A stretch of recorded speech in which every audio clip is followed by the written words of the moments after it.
Thank you, Speaker. I rise to offer my thanks and support to the government in relation to the suspension that they're moving and the way forward that we're progressing on this bill.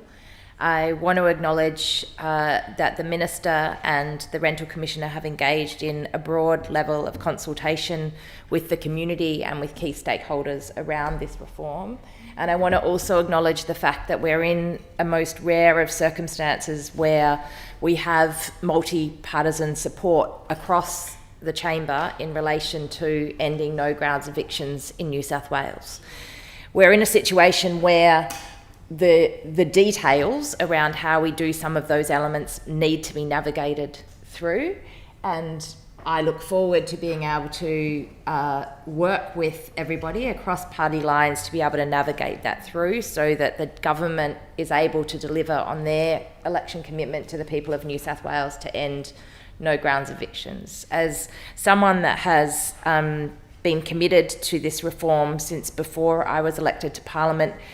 making my first commitment to wanting to see this reform delivered back in 2014 before I was elected, I am genuinely committed to wanting to see this reform happen and believe that there is a way through that we can see this done before the end of the year. And I thank the government and acknowledge the work of the Minister for recognising the benefits of us working collaboratively through a committee process to try and nut out some of the finer details. The last thing the 2 million renters in New South Wales need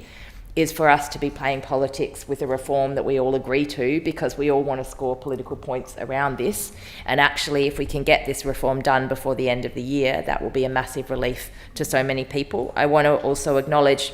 that it's wonderful to be able to have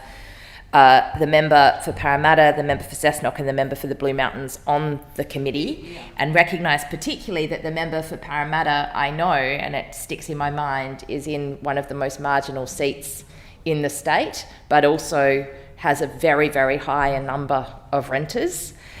and also recognise the fact that there has been efforts from the opposition members on the backbench who have a lot of renters in their area and recognise the pressures on them to speak out and speak up in favour of ending no grounds evictions. And that is a good sign that we can move forward in a way that will progress. And I would like to thank all of the members who spoke also on the bill today and say that obviously if we don't get to a resolution or wherever we're at, we will continue that debate. But in the meantime, let us leave this adversarial place and see if we can head towards a committee process where I and the committee can help steer us through to get this reform done.